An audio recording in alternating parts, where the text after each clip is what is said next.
In this video, I'm going to show you the process that I use to set faceted stones in wire-wrapped rings. The materials that I'm using for this video are 7 inches of 18 gauge half round, a ring shank made from 4 strands of 21 gauge square wrapped in 20 gauge half round, and 1 square faceted topaz. I've made several videos on how I make wire-wrapped rings, so for this video I've gone ahead and skipped the process of wrapping the band together. If you'd like to see how this process is done, I'll make sure that I link those videos in the description below. Our first step is to fold our half round in half, slide it down till we find the center. That way we have equal working surfaces on both sides of the half round. Taking my ring shank, I'm going to go ahead and bring my squares parallel to each other so that I can use our half round to tie these endings together, finishing the shank into the band of the ring. To do so, I'm going to take the U that we've created with our half round, sliding it in between to the center of the ring, where we can begin to wrap it around the shank to close it together.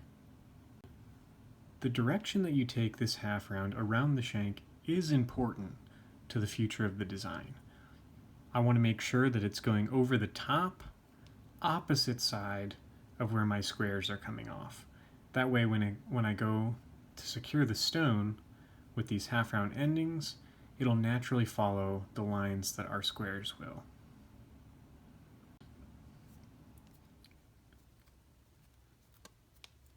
I'm going to go ahead and wrap once around both sides, bringing my half round back up to the starting position, taking my pliers and flattening that join.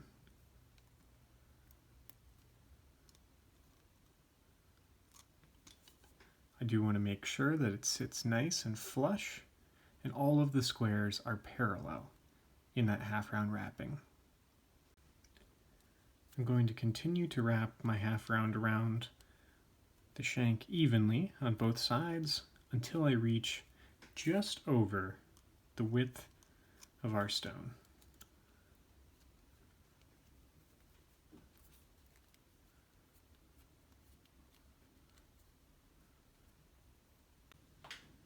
Once you have wrapped the half round a sufficient number of times around the shank, I'm going to pull one ending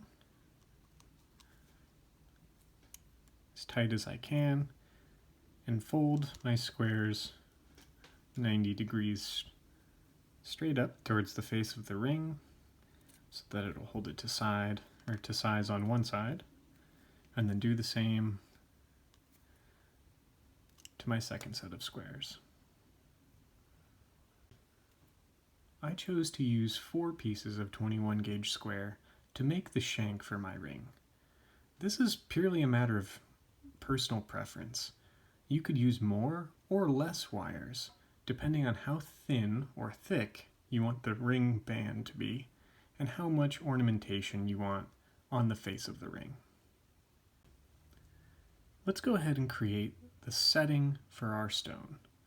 Using the innermost square on both sides, I'm going to pull it straight across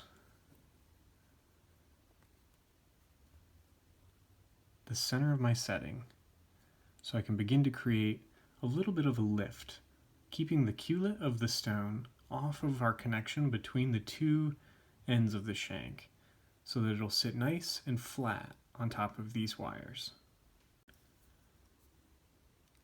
I want to make sure that I keep these 2 wires straight as they're coming across the connection because my stone is a square shape and I want it to sit fairly straight on top of the 2 of them. So I'm going to pinch and create a sharp angle where it needs to go ahead and dive back down to be connected to the shank. I can go ahead and connect these wires back to the shank of the ring by pulling them through, up to the other side, and cutting the excess short.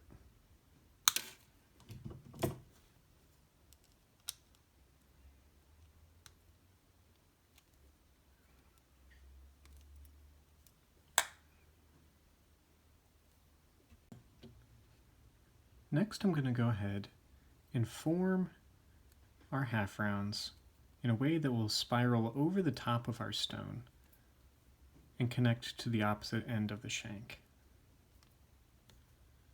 I'm doing this before I set the stone just so I can have them even, before having the difficulty of keeping the stone in place as well as securing it evenly. Once I have them about where I need them, I can go ahead and slide the stone into place. I'm going to take my stone, pop it in between my two half rounds with the culet, the pointy part of the stone, facing down in between our two pieces of square. Now ideally, I want my half round to hold one corner of the stone opposite to each other and sort of wrap underneath the other two corners. So it'll go for this one on the top left, for this one securing the bottom right.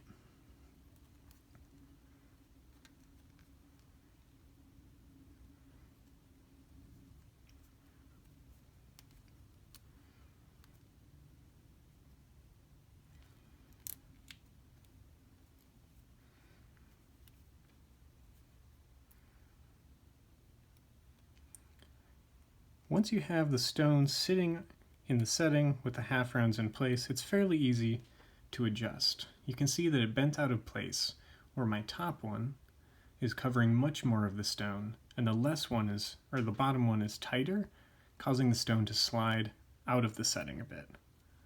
It's easy enough for me to adjust by releasing the tension on both ends and sliding the stone back into its proper orientation in the setting.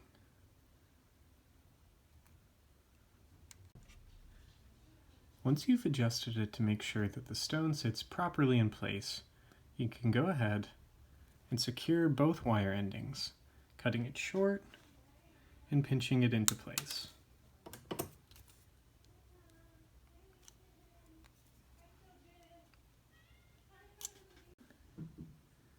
If you turn the ring on its side, you can see that there's quite a bit of distance between where the stone sits and where the bottom of the shank is. And we want to fill this space here to add some extra security to our setting. One of the easiest ways to add some bulk to our structure is by building a double coil to connect to that element of the ring. I've gone ahead and I've cut 6 inches of 28 gauge round and about 15 inches of 30 gauge round. To connect the two of these together, I'm going to go ahead about 3/4 of an inch from one end, very carefully wrapping my 30 gauge around the 28 gauge. Pinching firmly on the left and just sliding down until I've got about 10 to 15 rotations around the 28. From there I'm going to go back and just wrap the short end of my 30 gauge around my 28.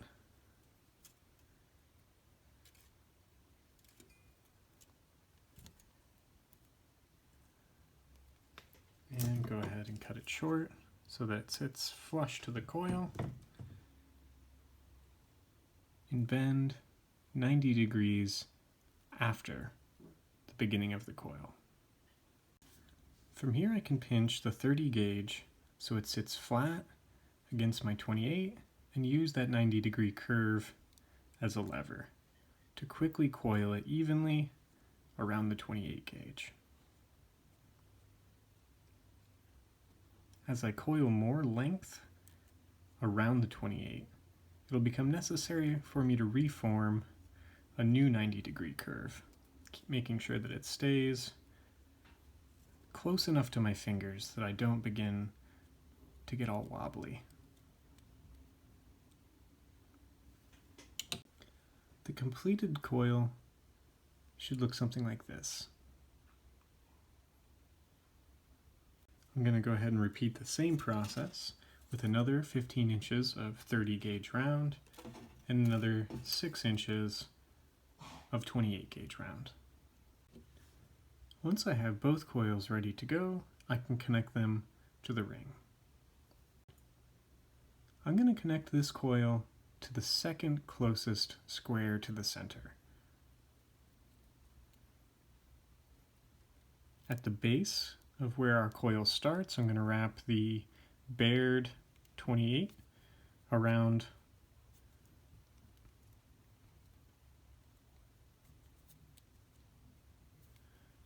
about 3 to 5 rotations around the square.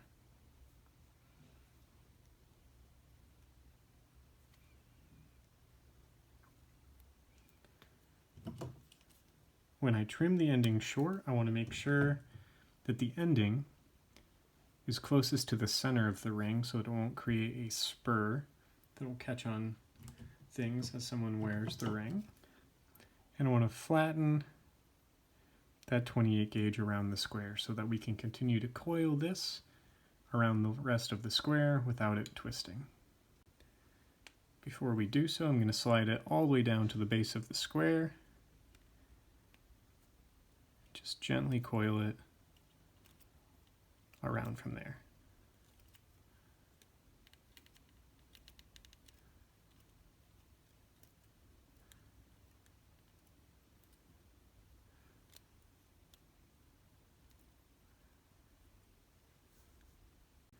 From here we can cut off our excess 28. Make sure that it is flattened around the square so that it will hold its place. And we can repeat the same process to our square on the other side.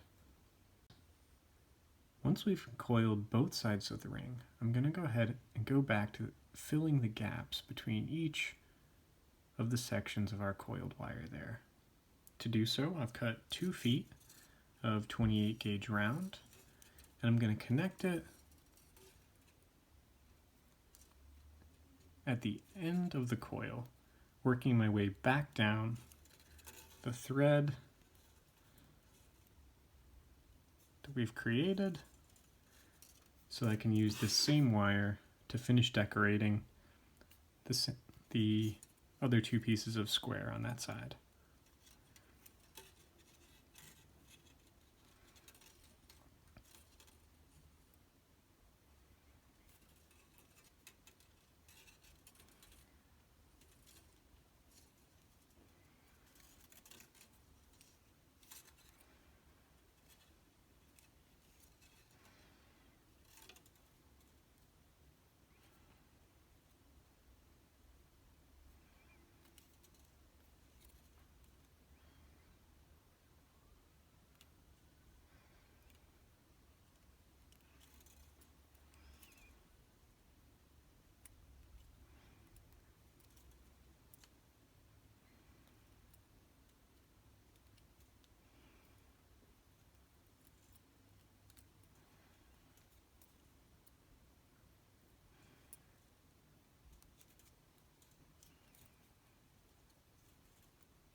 Once I get it to the base, I can go ahead and pass it between our 2 squares in the coiled structure so I can wrap it to my outermost square.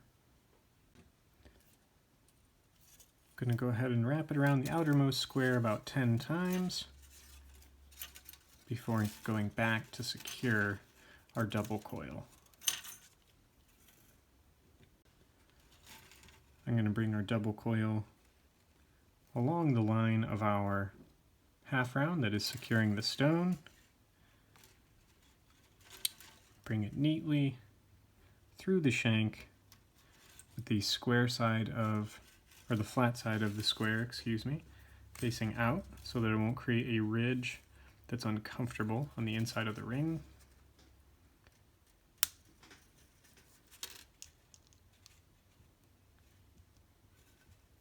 flatten it into place. Next, I'm going to take the bare square, bend it back around our coil, and feed it between the coil and our half round, where I can tuck it neatly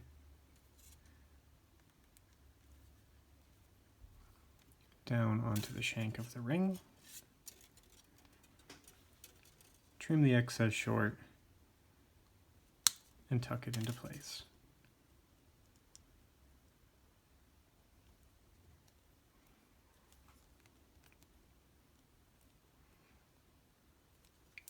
Last but not least, I can go ahead and finish coiling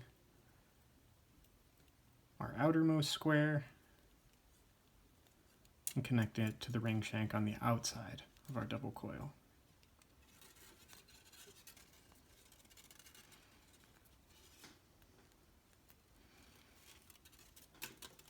When I go to cut the ending, I want to make sure that it is between the coil and the ring shank, making sure that our flat ending faces inwards towards the center of the ring.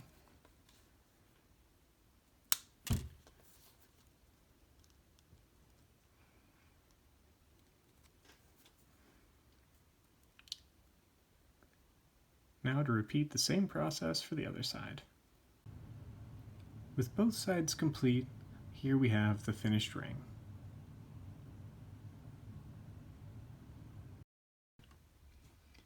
As always, a huge thank you goes out to those who are already supporting the channel through Patreon. The names that you see on the screen now make it possible for me to be able to continue to make these videos.